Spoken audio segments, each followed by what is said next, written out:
Pardi police વિસ્તારમાં જે ઉદવાડા છે ત્યાંના દરિયા કિનારા પાસે જે પ્રાથમિક માહિતી મળી એ પ્રમાણે અમુક પેકેટ્સ તરતા મળી આવ્યા છે એવી એક માહિતી અમને ચોક્કસ મળી હતી. તાત્કાલિક પારડી પોલીસ સ્ટેશનની પીઆઈ ગઢવી અને એની ટીમ અને એસઓજીની ટીમ પહોંચી ગઈ હતી અને જે પેકેટ્સ મળી આવ્યા હતા એ પેકેટ કબજે કર્યા હતા. કુલ 10 પેકેટ અમને મળેલા છે, જેનું વજન ટોટલ 11 કિલો ને 700 ગ્રામ જેટલું છે અને જે પેકેટ છે એની અંદર ચરસ મળ્યું છે. એફએસએલની ટીમ અને એના દ્વારા તમામ તપાસ કર્યા પછી આ ચરસના પેકેટ છે એની પ્રોપર કાર્યવાહી કરવામાં આવી છે.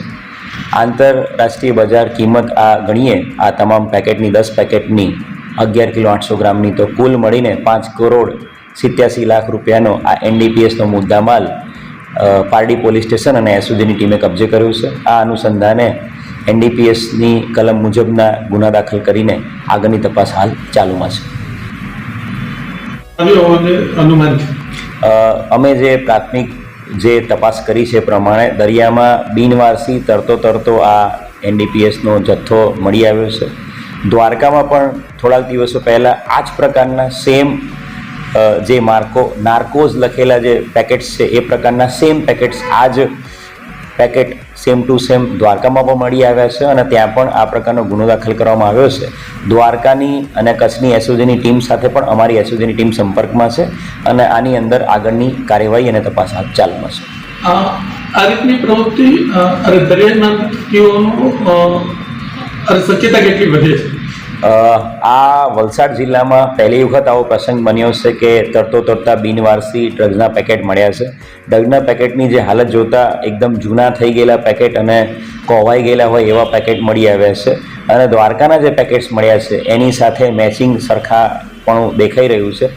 એટલે કોઈ કન્સાઇનમેન્ટ બિનવારસી કોઈએ ફેંકી દીધું હોય અથવા તો કોઈ નાઇટ દરમિયાન કોસ્ટગાર્ડ કે કોઈ પોલીસની રેડની ડરથી કોઈ જે બહારથી આવતી વ્યક્તિએ કોઈ ડ્રગ્સ ફેંકી દીધા દરિયામાં એ તરતા આવ્યા હોવાની શક્યતાઓ વધારે જણાઈ રહી છે.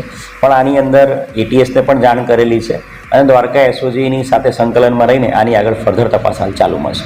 આ પેકેટ મળ્યા બાદ સમગ્ર જિલ્લાના દરિયા કિનારે સર્ચ ઓપરેશન હાથ ધરવામાં આવ્યું હતું, તેમાંથી હાથ લાગ્યું છે. વલસાડ જિલ્લાના 6 પોલીસ સ્ટેશનના દરિયા કિનારો લાગુ પડે છે. વલસાડ જિલ્લામાં ઉમરગામમાં જે મરીન પોલીસ સ્ટેશન પણ સક્રિય છે. એસઓજીની ટીમ અને તમામ દરિયા કિનારાના તમામ પોલીસ સ્ટેશનની ટીમો દ્વારા ગઈકાલે પણ સતત સર્ચ ઓપરેશન દરિયાકાંઠાના વિસ્તારમાં કરવામાં આવ્યું હતું અને આજે વહેલી સવારથી દરિયાકાંઠાના સમગ્ર વિસ્તારમાં સર્ચ ઓપરેશન હાથ ધરવામાં આવ્યું છે.